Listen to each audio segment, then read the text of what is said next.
Through a national lens, this game might not seem that important, but to Colorado and Nebraska, this one means everything. These two fan bases hate each other so much that players who've never experienced this rivalry at its peak were taught to hate each other too.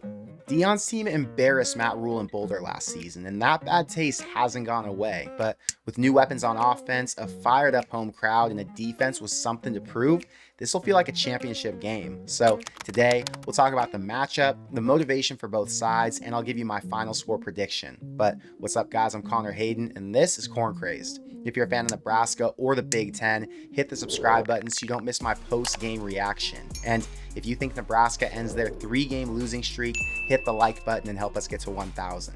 But now, let's get into it. He's hit and set. He's taking a shot downfield, wide open end zone, caught, touchdown. You know it's a significant game when the big-time recruits are flying in to watch it, and this is 100% going to be the best week on the schedule to show Nebraska football at its peak. 75 degrees and sunny on both Friday and Saturday. 6:30 kickoff, so it turns into a night game just before halftime. An old-school rivalry that brings out all the former players and makes the stadium as loud as you'll ever hear it. There will be other good games this weekend, but nothing's going to match the energy in Lincoln.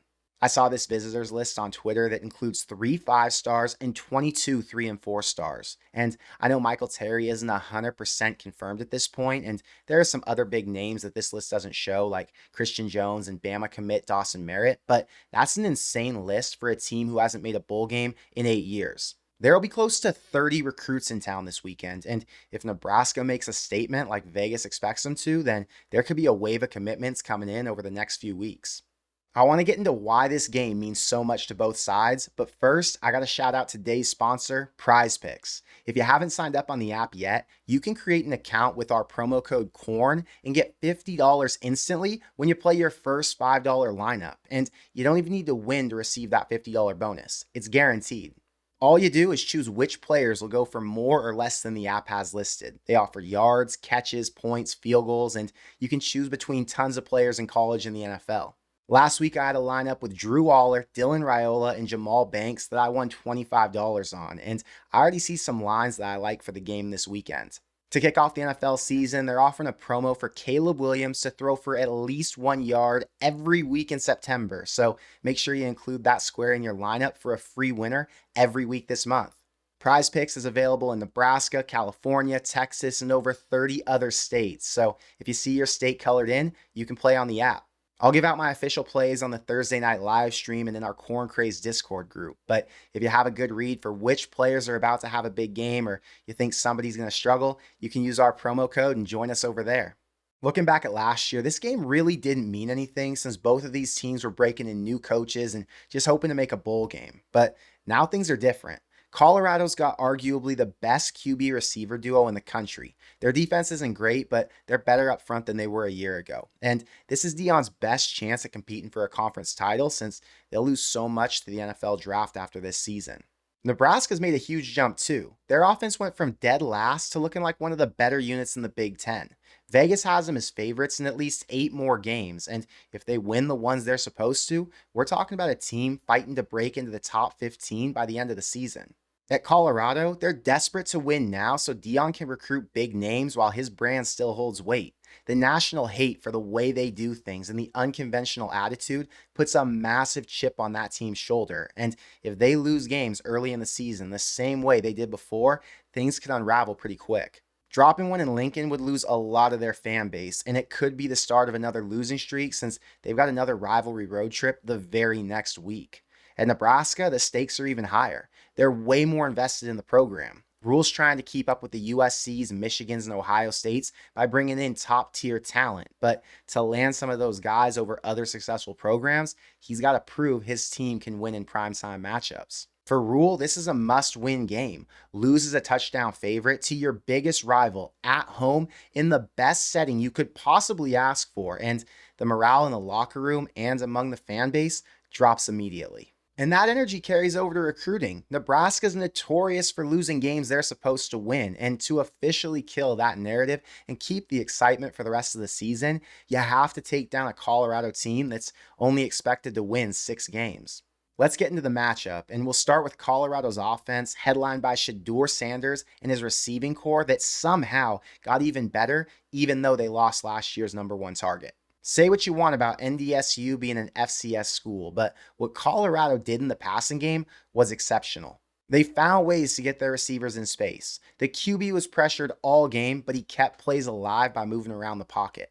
Four of their top 5 receivers are a threat to take it in for a score any given play, so you won't see Shedeur tuck it and run very often. The O-line's going to get beat by Tony White's bigger and faster front 7, but we saw him record 7 sacks in Boulder last year, and Shedeur still got the ball out quick enough on most of his throws to rack up almost 400 yards passing. This offense doesn't want to run the ball. They don't want to lull you to sleep or burn the clock. They're playing to score, and they're going to get their big play guys the ball any chance they can. Even with the pressure they were getting, Nebraska's defense got burned too many times the last time they played. It didn't matter if it was man or zone. If the D-line didn't get home, the QB was scrambling around until he found somebody open, and with as much speed as they have, somebody's gonna get open. Pressure isn't enough when you're playing an elite quarterback since he can escape. The secondary's got to win their one-on-ones, and the whole team has to make tackles in space. Otherwise, we're going to see guys like Jimmy Horn or Travis Hunter go for over 100+ yards each. Nebraska's defense is good, but they're built to stop a more balanced attack, and playing an air raid offense with weapons all over the field is definitely reason for concern. On the other side, Nebraska's got their own star QB. He's just a lot less experienced. The upside for Satterfield's offense is that they don't have to be one-dimensional. The O-line and running back rooms can do as much damage on the ground as Dillon can do through the air. Matt Rule's biggest fear on Saturday would be to play in a back-and-forth shootout. You're more likely to see a mistake from the true freshman than you are the experienced senior. The classic Big Ten strategy that Iowa's mastered is to keep your opponent's offense off the field, and Nebraska can do that. They could start a different running back every quarter if they wanted to, and that Colorado front would eventually wear out since they don't go as deep on that side of the ball. North Dakota State came in with a great game plan, and they held the ball for 13 more minutes than Colorado did. The problem was the halftime adjustments killed their offense, and they only scored 6 more in the third and fourth quarter. But let's assume Nebraska's going to have to pass to win this game.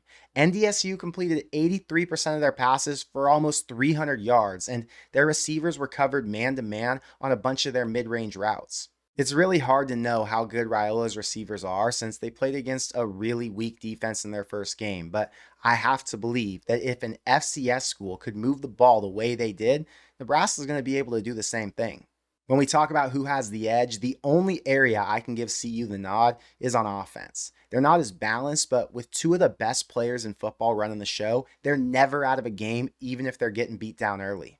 Nebraska's heavy pass rush, open field tackling, and the secondary being more bend don't break gives them an obvious edge on defense. And although both of the special team units ranked in the bottom 40 last season, Nebraska's return game and the field goal block units make me a little more confident in them. As far as coaching goes, I love Deion's energy, the excitement he creates around the team, and his against-the-grain style, but Matt Rule's a much more proven commodity, and Tony White being 1 year out from taking a power conference head coaching job means the Nebraska staff has the edge here.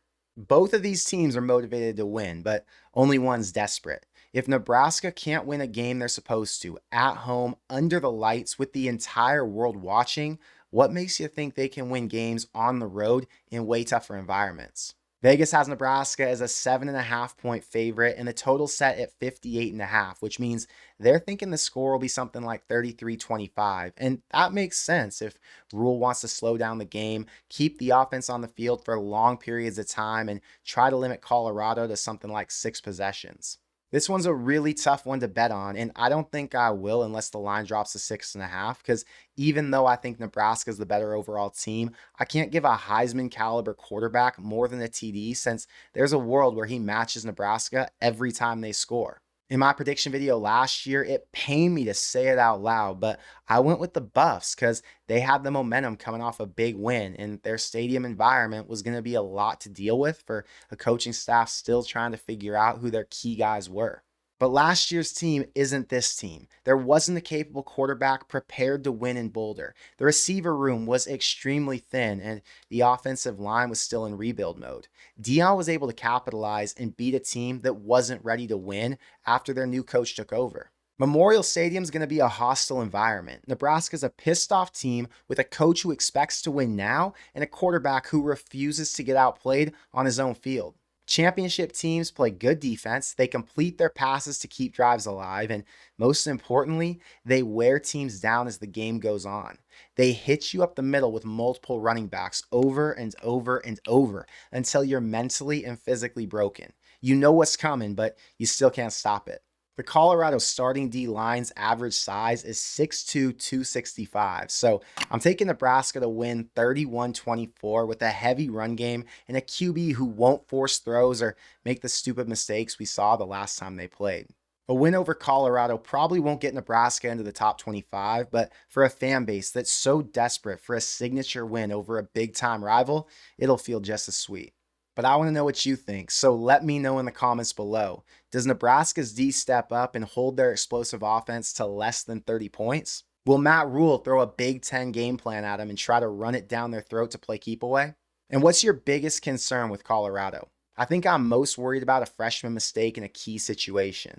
Their DBs are fast and can make plays that change the game in an instant. So although their offense poses the biggest threat, I'm watching out for Nebraska's Achilles heel. But that's all I've got for today. So until next time, thank you for being here, and I will see you in the next one. Go Big Red.